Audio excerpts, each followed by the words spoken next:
Hi guys, எல்லாருக்கும் வணக்கம். Welcome to YouTube channel nursing update.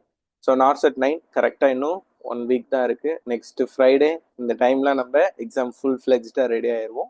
So அதுக்காக டெய்லி வீடியோஸ் போட்டுட்டு இருக்கேன். ஸோ அந்த வகையில் இன்னைக்கு டே 33 இன்னைக்கான கொஷின்ஸ் என்னென்னங்கிறத பார்த்துடலாம். First question, when periods of hyperpenia alternates with period of apnea, the breathing pattern is called. So இது ஆல்ரெடி நான் டிஸ்கஸ் பண்ணது தான், இருந்தாலும் நான் சொல்கிறேன். வாட் இஸ் பிராடிபீனியா, டாக்கிபீனியா சொல்லியிருக்கேன். பிராடிபீனியான்னு டிக்ரீஸ்டு ரெஸ்பிரேஷன், அதாவது டிக்ரீஸ்டு ரேட் வந்து கம்மியாக இருந்தால் அது பேர் பிராடிபீனியா, ரேட் வந்து அதிகமாக இருந்தால் அது பேர் டாக்கிபீனியா. ஓகேவா? மீது என்ன இருக்குது? குஷ்மால் ரெஸ்பிரேஷன் இருக்குது, செயின் ஸ்டோக் ரெஸ்பிரேஷன் இருக்குது. இது ரெண்டுத்துலேருந்து தான் ஆன்சர் இருக்கும். ஓகேவா? Kussmaul respiration, what is Kussmaul respiration? Increased rate and depth. ரேட்டும் அதிகமாக இருக்கும், டெப்த்தும் அதிகமாக இருக்கும். அது பேர் தான் வந்துட்டு குஷ்மால் ரெஸ்பிரேஷன். மீதி இருக்கிறது தான் answer. What is Cheyne Stokes respiration? Hyperpnoea period of apnoea is known as Cheyne Stokes respiration. இன்னொன்று ஒரு டைப் இருக்கு, பார்ட் ரெஸ்பிரேஷன், இதுவும் சொல்லியிருக்கேன். Gradual hyperpnoea, hypopnoea, then apnoea is known as Biot respiration. ஓகேவா? ஸோ ரெஸ்பிரேஷன் அப்நார்மாலிட்டி எல்லாமே நம்ம ஒரே கொஸ்டின்ல முடிச்சிட்டோம். வாங்க நெக்ஸ்ட் கொஸ்டின் போயிடலாம். A patient who is sent home with ileostomy requires dietary supplementation with. Ileostomy பேஷண்ட்டுக்கான டயட்ரி சப்ளிமெண்டேஷன் என்ன பண்ணணும் அப்படின்னு சொல்லி கேட்குறாங்க. ஆப்ஷன்ல என்ன இருக்கு? அயன் இருக்கு, சோடியம் இருக்கு, பொட்டாசியம் இருக்கு, B12 இருக்கு. ஸோ இலியாஸ்டமி உங்களுக்கே தெரியும். Ostomy means opening in the ileum. இலியம்ல ஒரு ஓப்பனிங், அது பேர் தான் இலியாஸ்டமி. ஸோ அயன் கிடையாது. மீதி என்ன இருக்கு? Sodium, potassium, B12. எல்லாருக்கும் டவுட் என்ன வரும்னா, B12 நிறைய பேர் B12 கூட சூஸ் கூட பண்ணிடுவாங்க. பொட்டாசியம் இல்லை B12. ஆக்சுவலா இலியாஸ்டமியில ரெண்டுமே லாஸ் ஆகும். பொட்டாசியமும் லாஸ் ஆகும், B12 லாஸ் ஆகும். ஆனா எது வந்து பொட்டன்ஷியல் காம்ப்ளிகேஷன் எதுக்கு அதிகம்னு பார்த்தீங்கன்னா பொட்டாசியம்க்கு தான் அதிகம். So correct answer is potassium. யூஸ்வலா இலியாஸ்டமியில தான் என்ன ஆகும்? இந்த பொட்டாசியம் அப்சார்ப்ஷன். ஓகே, கோலன் இது இலியாஸ்டமிக்கு அப்புறமா தான் இந்த ஜிஜினம், இலியம்க்கு அப்புறம் தான் கோலன். கோலன்ல தான் வாட்டர் அப்சார்ப்ஷன்லாம் நடக்கும். ஐடியலா பார்த்தா எல்லாமே டெப்ளீஷன் தான் ஆகும். ஆனா மேஜர் டெப்ளீஷன் எதுன்னு பாத்தீங்கன்னா பொட்டாசியம் தான்.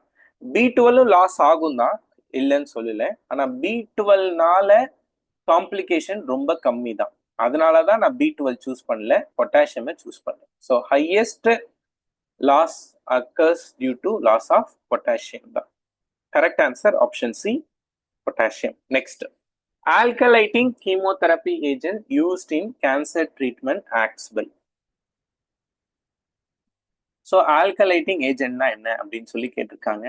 ஆப்ஷன்ல damaging DNA cell nucleus, destroying messenger RNA, creating hormonal imbalance, interrupting cellular metabolism. So chemotherapy agent படிச்சவங்களுக்கு இது கொஞ்சம் ஈஸியா கூட இருக்கலாம். கிரியேட்டிங் ஹார்மோனல் இம்பேலன்ஸ் படிக்கலனாலும் எப்படி ஆன்சர் பண்ணணும்னு சொல்லிட்டு சொல்லி தரேன். இந்த கொஸ்டினை பாருங்க.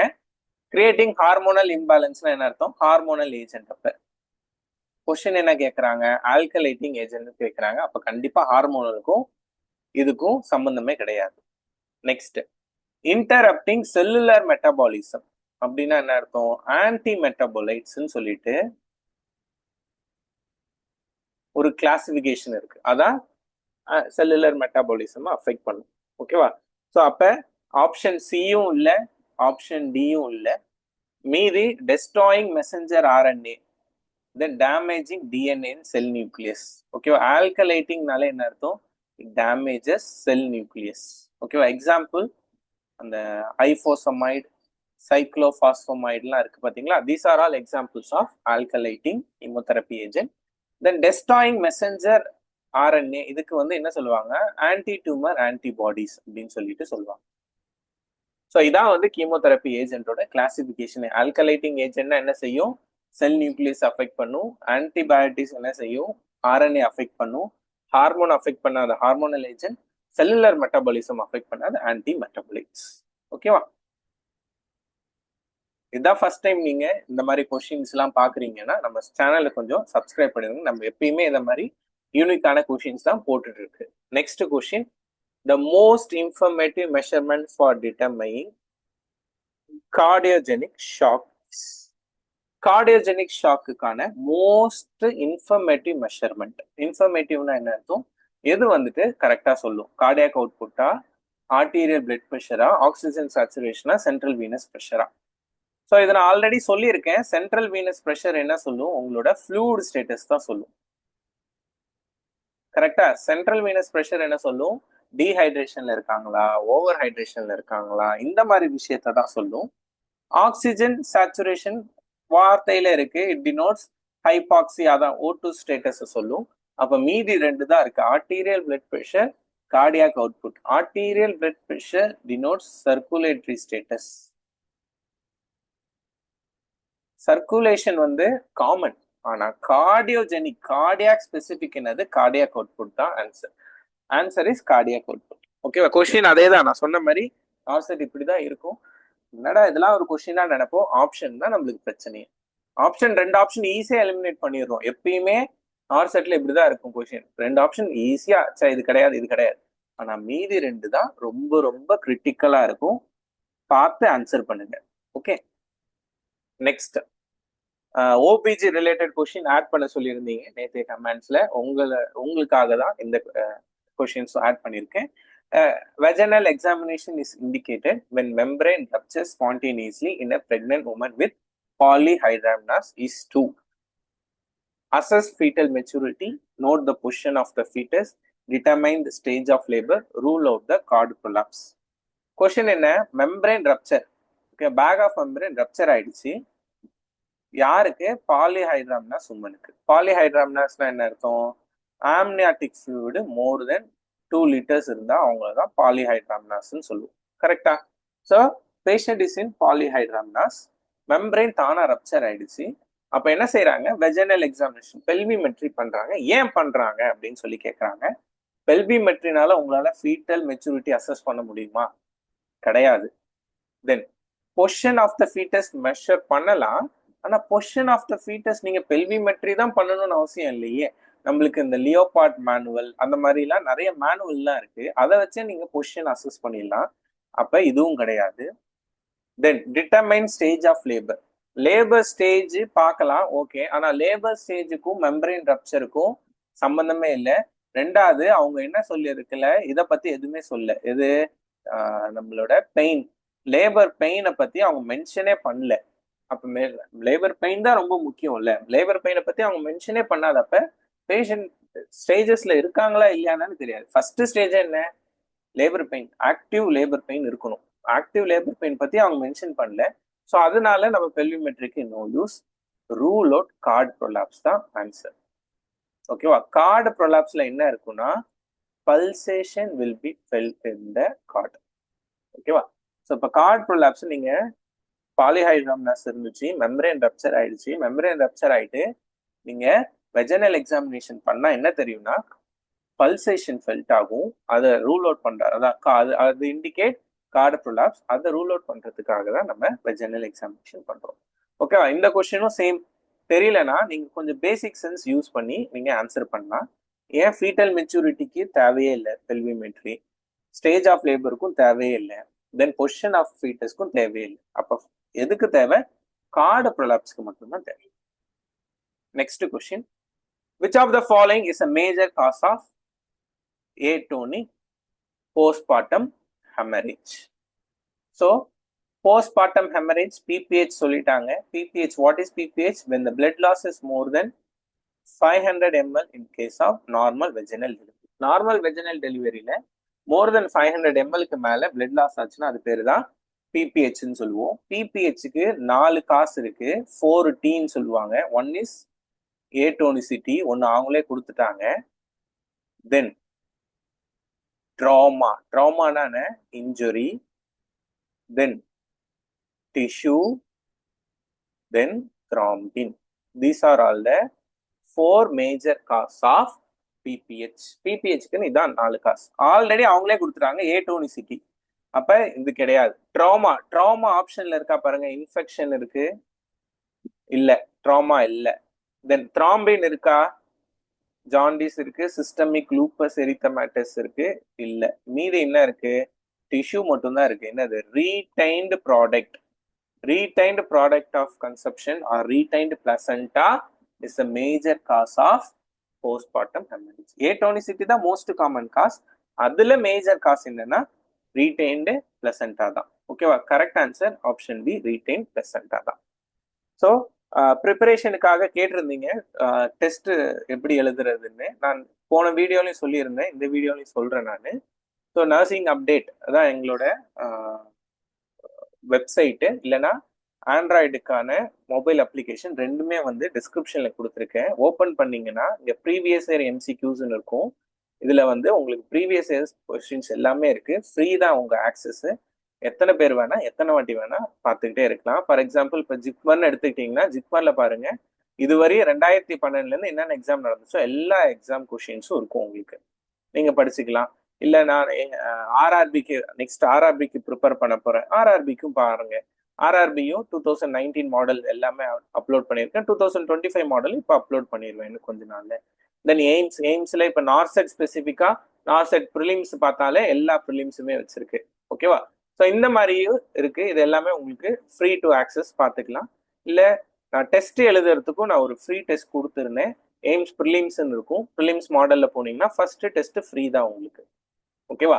ஸோ எத்தனை வாட்டி வேணா நீங்க எழுதி பார்க்கலாம். உங்க ஒரு மாடல் எக்ஸாம் மாதிரி டைம் மேனேஜ்மெண்ட் எப்படி பண்றது, இல்லை எப்படி ஆன்சர் பண்ணணும், இதெல்லாம் பார்க்கறதுக்கு நீங்க இந்த எக்ஸாம் எழுதி பாருங்க. இதுல பாத்தீங்கன்னா இந்த 18 மினிட்ஸ்ல இருந்து தான் ஸ்டார்ட் ஆகும்.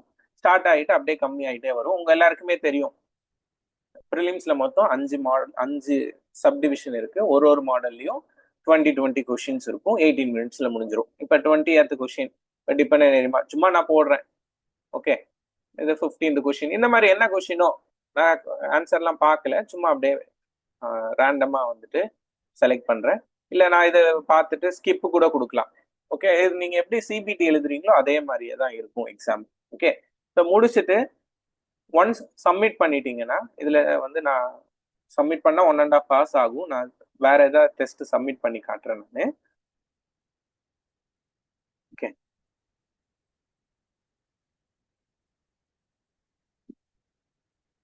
இப்போ சும்மா ரேண்டமா வேற ஒரு டெஸ்ட் எடுத்திருக்கேன். டெஸ்ட் எடுத்து ஏதோ ஒரு 3 கொஸ்டின் கொடுத்து ஃபினிஷ் டெஸ்ட் கொடுத்துட்டேன். உங்களோட ஸ்கோர் வந்துடும். என்னன்னு வந்துடும்? ப்ரிவியூல போனீங்கன்னா இதான் கொஸ்டின். உங்களோட ஆன்சர் ஸ்டூடெண்ட் ஆன்சருங்கிறது நான் செலக்ட் பண்ணது. நான் சும்மா ஒரு 3 மட்டும் ஆன்சர் செலக்ட் பண்ண பார்த்தீங்களா, அது கரெக்ட் ஆன்சர் என்ன, கரெக்ட் ஆன்சர் இருக்கு பார்த்தீங்களா, கரெக்ட் ஆன்சர் என்ன, தென் கூட வந்து எக்ஸ்பிளனேஷனும் இருக்கும். எக்ஸ்பிளனேஷனோட மோஸ்ட்லி எல்லாத்துக்குமே எக்ஸ்பிளனேஷனோட தான் இருக்கும். ஸோ இதுவும் வந்துட்டு நீங்க பாருங்க. ஸோ இதே வந்துட்டு இது வந்து ஒரு டெஸ்ட் தான் ஃப்ரீ. உங்க எல்லா டெஸ்ட்டும் நீங்க எழுதணும்னா இதுல மொத்தம் 25 மாடல் எக்ஸாம்ஸ் இருக்கு. எல்லா டெஸ்ட்டும் எழுதுனீங்கன்னா 990 rupees தான் பே பண்ண சொல்லும். நீங்க பே பண்ணிட்டு பார்த்துக்கலாம். இதுல ஒரு அட்வான்டேஜ் இருக்கு. ப்ரிலிம்ஸ் மட்டும் இல்லை, உங்களுக்கு மெயின்ஸும் வந்துட்டு வந்துடும். ஓகேவா? ப்ரிலிம்ஸ் மெயின்ஸ், ஏன்னா மெயின்ஸ் 1 month வரை உங்களுக்கு ஃப்ரீ. ப்ரிலிம்ஸ் மெயின்ஸ் ரெண்டுமே நீங்க எழுதி பார்த்துக்கலாம். ஓகே, ஸோ பேக் டு நம்ம கொஸ்டின் பார்த்துடலாம். A staff nurse who was called by the nursing superintendent for a feedback on poor performance spent on the remaining time of the shift blaming her supervisor and colleague. The mental mechanism used by her is defense mechanism. Mental mechanism denotes defense mechanism. ஒரு நர்ஸை வந்துட்டு nursing superintendent கூப்பிட்டு திட்டியிருக்காங்க. திட்டி முடிச்சுட்டு வந்து அவங்க என்ன செய்யறாங்க, அவங்களோட சூப்பர்வைசர், அவங்களோட கொலீகு, இவங்களும் வந்துட்டு பிளேம் பண்ணிட்டு இருக்காங்க. What is the defence mechanism used அப்படின்னு சொல்லி கேட்டிருக்காங்க. ஆப்ஷன்ல projection, reaction formation, rationalisation, compensation இருக்கு.